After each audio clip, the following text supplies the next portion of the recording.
أعوذ بالله من الشيطان الرجيم بسم الله الرحمن الرحيم الحمد لله رب العالمين الصلاة والسلام على رسول الكريم محمد الأمين وعلى آله وأصحابه أجمعين إلى يوم الدين رب اشرح لي صدري ويسر لي أمري واحلل عقدة من لساني يفقهوا قولي அன்பான சகோதர சகோதரிகளே, அஸ்ஸலாமு அலைக்கும் வரஹ்மத்துல்லாஹி வபரகாத்துஹு. இன்று நாம் சூரா அல் அஹ்ஸாபின் தொடர் வரிசையில் 48 மற்றும் 49 வசனங்களை பற்றி பார்க்கலாம். 48வது வசனத்தில் அல்லாஹ் சுப்ஹானஹு வ தஆலா கூறுகின்றான், வலா துதியில் காஃபிரீன வல் முனாஃபிகீன்.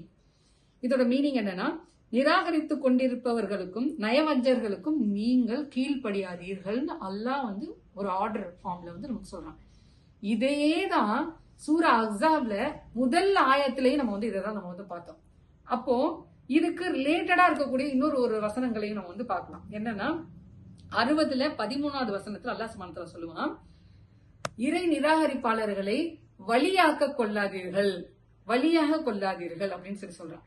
அப்போ என்ன வலினா என்ன, தவீனா என்ன? அதாவது துத்தியா அப்படின்ற வார்த்தை தவீன்ற வார்த்தையில இருந்து வருது. வலின்றது வாவ் லா லாம் யா அப்படின்ற வார்த்தையில இருந்து வருது. இது ரெண்டுக்குமே ரெண்டு வேறு அர்த்தங்கள். ஓகே, இப்போ பொதுவாவே ஃப்ரெண்ட்ஸ் நம்ம சொல்றதுக்கு அல்லாஹ் சுப்ஹானஹு வ தஆலா அரபில வார்த்தை என்ன அப்படின்னு சொல்லி பார்த்தா சதீக். அதே மாதிரி கொலீக்கு சொல்லக்கூடிய வார்த்தை ஜமீல். அதே மாதிரி க்ளோஸ் ஃப்ரெண்டுக்கு நம்ம சொல்லக்கூடிய வார்த்தை சதீகுல் கரீப். அதே மாதிரி கம்பானியன் துணைக்கு சொல்லக்கூடிய வார்த்தை ரஃபீக் அப்படின்னு சொல்லிட்டு அல்லாஹ் சுப்ஹானஹு வ தஆலா நமக்கு இந்த ஒரு ஃப்ரெண்டு கூட எப்படி இருக்கலாம் அப்படின்ற விஷயத்தான் சொல்றோம். இந்த எந்த விஷயமும் இங்க குறிப்பிடப்படவில்லை. அதை தான் நம்ம நோட் பண்ண வேணும். இறை நிராகரிப்பாளர்களோட நாம் உற்ற துணைவர்களாக இருக்கலாம், கம்பெனிகளாக இருக்கலாம், அதே நேரத்தில் ஃப்ரெண்டா இருக்கலாம், அதே மாதிரி க்ளோஸ் ஃப்ரெண்டா கூட இருக்கலாம். பட் நோட் த பாயிண்ட், வலியாகவும் இருக்கக்கூடாது, தவியாகவும் இருக்கக்கூடாது. வலி என்றால் என்ன? Protector and custodian. ப்ரொடெக்டர்னா அவங்களோட கண்ட்ரோல்ல நம்ம வந்துட வேணாம், அவங்களோட ப்ரொடெக்ஷனுக்குள்ள நம்ம வந்துட வேண்டாம். ஏன் அப்படின்னா அவங்க சொல்றதுதான் நம்ம கேட்க வேண்டிய ஒரு முறைக்குள்ள வந்துடும், கஸ்டடிக்குள்ள வந்துடும். அது வைக்காதீங்க. அதே மாதிரி அல்லாஹ் சுப்ஹானஹு வ தஆலா இங்க சொல்லக்கூடிய தவி வார்த்தை அதுக்கான மீனிங் ஒபே, ஃபாலோ, ஏபிள்.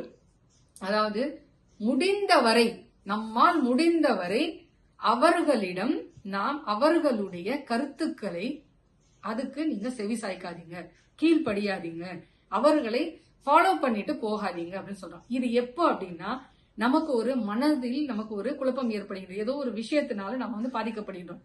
அப்போ நீங்க அவங்க கிட்ட போய் நீங்க கேட்கக்கூடிய அட்வைஸ் அவங்கள பொறுத்த வரைக்கும் அவங்க கரெக்டா தான் கொடுப்பாங்க. ஆனா அவங்களுடைய நம்பிக்கையின் அடிப்படையில், அவங்களோட அறிவின் அடிப்படையில் அதை கொடுப்பாங்க. ஆனா அல்லாஹ் சுப்ஹானஹு வ தஆலா நம்மள என்ன சொல்றான்?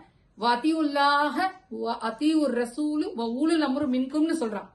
யாரை பார்த்து சொல்றான்? யா அய்யுஹல்லதீன ஆமனூ அப்படின்னு சொல்லி கூப்பிட்டு சொல்றான்.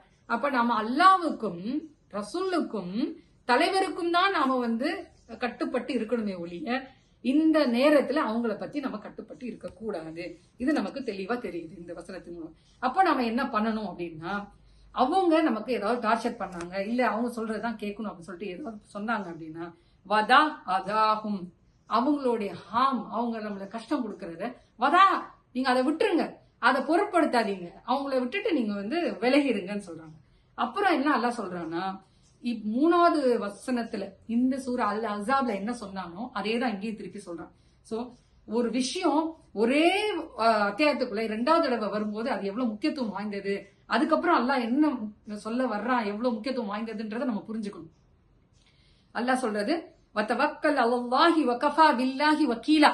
அல்லாஹ் மட்டுமே, அவன் மீது மட்டுமே நம்பிக்கை வைத்து நமது காரியங்களுக்கு அவனையே பொறுப்பு சாற்ற வேண்டும்.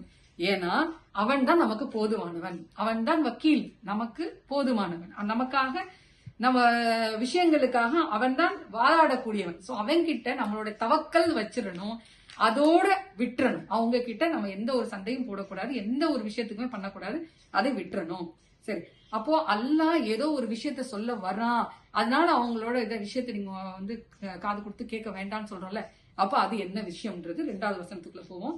49 அதுல அல்லாஹ் சுப்ஹானஹு வ தஆலா சொல்லும் போது, யா அய்யுஹல்லதீன ஆமனூ இதா நக்கஹ்துமுல் முஃமினாதி சும்ம தல்லக்துமுஹுன்ன மின் கப்ல அன் தமஸ்ஸூஹுன்ன. இதோட மீனிங் என்ன? யாயுகுல்லதின் ஆமன் நீங்க கூப்பிட்டு சொல்றான், ஓ ஈமான் கொண்டவர்களே, நீங்கள் விசுவாசம் கொண்ட பெண்களை திருமணம் செய்து கொண்டால் அவர்களை தீண்டுவதற்கு முன்பு உங்களுக்கு ஏதாவது மனக்கசப்பு ஏற்பட்டதுன்னா அவர்களை நீங்கள் தலாக் செய்து கொள்ளுங்கள், தலாக் செய்து விடலாம். அதே மாதிரி அல்லாஹ் அடுத்து என்ன சொல்றான் அப்படின்னா, ஃபமாலக்கும் அலைஹின்ன மின் இத்தத்தி தஅததுன்னஹா. இதுல என்ன அர்த்தம் அப்படின்னா, தஅததுன்னஹா இத்தத்துக்காக நீங்க வச்சிருக்கக்கூடிய ஒரு பீரியட் இருக்குல்ல, அது அவர்களுக்கு இல்லை அப்படின்றது அல்லாஹ் சொல்றான். அதுக்கு அடுத்து ஃபதமத்திஊஹுன்ன அவர்களுக்கு நீங்க வாழ்வாதாரத்தை கொடுங்க, வஸர்ரிஹூஹுன்ன சராஹன் ஜமீலா அவர்களை அழகான முறையில் விட்டு விடுவீராக, விடுதலை செய்வீராக அப்படின்ட்டு அல்லாஹ் சுப்ஹானஹு வ தஆலா சொல்றான். இந்த வசனத்துல நம்ம பார்க்க வேண்டிய 3 முக்கியமான பாயிண்ட் இருக்கு. என்ன அப்படின்னா, நிக்காஹ். நிக்காஹ்ன்றது என்னது? நம்ம நார்மலி நம்ம நினைச்சிட்டு இருக்கிறது திருமணம் அப்படின்றது. திருமணம் அதுக்குள்ள 4 மீனிங் இருக்கிறது. நிக்காஹ்க்குள்ளேயே ஒரு 4 அர்த்தங்கள் இருக்கின்றது. ஒண்ணு என்னன்னா, திருமணம், மன ஒப்பந்தம், ஒன்றிணைதல், திருமணத்திற்கான வயது. சோ இந்த 4ஐயும் நம்ம கோர்த்தோம் அப்படின்னு சொன்னா, ஒரு ஆணும் ஒரு பெண்ணும் திருமண பருவத்தை அடைந்தவுடன் இரு மனங்களும் ஒன்றிணைந்து திருமணத்திற்காக ஒப்புக்கொண்டு 4 பேருக்கு மத்தியில நாங்க இனிமே ஹலால் ஆகிக்கிறோம் அப்படின்னு கொடுக்கிற ஒப்பந்தம் தான் அந்த திருமணம். ஆனா சில நேரங்கள்ல விதிப்படி அவர்களுக்கு பிடித்தம் இல்லாம போயிடலாம். அது அன்னைக்கு ஈவினிங்குள்ளே இருக்கலாம், இல்ல அடுத்த நாள், இல்ல ஒரு வாரம், இல்ல எப்படியோ ஒரு மாசம் கூட இருக்கலாம். ஆனா அவங்களுக்குள்ள எந்த காரணத்தால் திருமணம் செய்யப்பட்டதோ அது நடக்கவில்லை எனில் அந்த மனிதர் அவங்கள தலாக் செய்யலாம். அப்போ அவங்களுக்கு என்ன அப்படின்னா, முத்தா, அதாவது முத்தா அப்படின்னு சொன்னா மத்தாவு அப்படின்ற அந்த வேர்ட்ல இருந்து வருது. மத்தாவும் கலீலான்னு அல்ல அடிக்கடி அந்த வார்த்தையில யூஸ் பண்ணுவான். மத்தாவுன் இலாஹின்ற வார்த்தையில அல்லாஹ் சுப்ஹானஹு அடிக்கடி யூஸ் பண்ணுவான். அதாவது வாழ்வாதாரம், உங்களுக்கு என்றுமே கிடைக்கக்கூடிய வாழ்வாதாரம் சொல்றது. அதாவது ப்ரொவிஷன், உதவி பொருள், ப்ரொவிஷன், உதவி பொருள், வாழ்வாதாரம், இதெல்லாம் முத்தா அப்படின்ற அந்த இதுக்குள்ள வருது. அப்போ அவங்களுக்கு நீங்க கொஞ்சம் ஏதாவது கொடுத்துருங்க அப்படின்னு சொல்லிட்டு அல்லாஹ் சுப்ஹானஹு சொல்றான். அப்ப கொடுத்துருங்கன்னா எவ்வளவு கொடுக்கணும்ன்றது வருது இல்லையா? அததான் 2வது அத்தியாயத்துல 237வது வசனத்துல அல்லாஹ் சுப்ஹானஹு வ தஆலா சொல்றான். நீங்க மகர் கொடுத்திருப்பீங்கல்ல, அந்த மகர்ல பாதி கொடுத்துருங்க, இல்ல முழுசா கூட கொடுத்துருங்க, அது உங்களுக்கும் அவங்களுக்கும் சார்ந்தது. இல்ல பெண்மணி எனக்கு பாது போதும் அப்படின்னு சொன்னாலும் சரி, இல்ல எனக்கு முழுசும் எனக்கு ஓகே தான் அப்படின்னு சொன்னாலும் சரி, மியூச்சுவல் அண்டர்ஸ்டாண்டிங் படி 2 பேரும் சராஹன் ஜமீல் அழகான முறைப்படி நீங்க பிரிந்து கொள்ளுங்கள் அப்படின்னு சொல்லி அல்லாஹ் சுப்ஹானஹு வ தஆலா இதுல சொல்றான். இப்போ இத்தா அப்படின்னு நம்ம பார்க்கக்கூடியது என்ன அப்படின்னா, இத்தத் அப்படின்னா ஒரு particular period of time, waiting period அப்படின்னு அர்த்தம். அது என்ன அப்படின்னா, 2 கணவன் உயிரோடு இருக்கும்போது, அதாவது தலாக் கூறிவிட்டால் 3 மாதங்கள் இதா இருக்க வேண்டும் பெண். அதே மாதிரி அந்த பெண்மணி அவங்களோட வயிற்றில் குழந்தை சுமந்து கொண்டிருந்தால் அந்த குழந்தை பிறக்கும் வரை அந்த இதா அவருக்கு தொடரும். அது அந்த 2 இதா. அடுத்த 2 இதா என்னன்னா, கணவன் இறந்து விட்டால் எனில் 4 மாதம் 10 நாட்கள் அந்த பெண்மணி இதா இருக்க வேண்டும். அதே மாதிரி வயதான கணவர் இறந்து விட்டால் அந்த வயதான பெண்மணி 3 மாதங்கள் இதா இருந்தால் போதுமானது. இதுதான் அந்த இத்தாவின் 4 வகைகள். இந்த வகையில எந்த வகையுமே இந்த பெண்மணிக்கு சாராது. ஏன்னா எந்த காரணத்துக்கு அவங்க திருமணம் செய்தார்களோ அதுவே முழுமை பெறாத பட்சத்துல இவங்களுக்கு அந்த தவணை, அந்த பீரியட், இதா பீரியட்ன்றது இல்ல. அவங்க ரீமேரி எனி டைம் பண்ணிக்கலாம். அதே மாதிரி அவங்க உதவி பொருள், அதாவது வாழ்வாதார பொருள்ன்றது அவங்க மியூச்சுவல் அண்டர்ஸ்டாண்டிங்கோட நல்லபடியாக சராஹன் ஜமீலாவாக பிரிந்து விட வேண்டும் அப்படின்னு அல்லாஹ் சுப்ஹானஹு வ தஆலா சொல்றான்.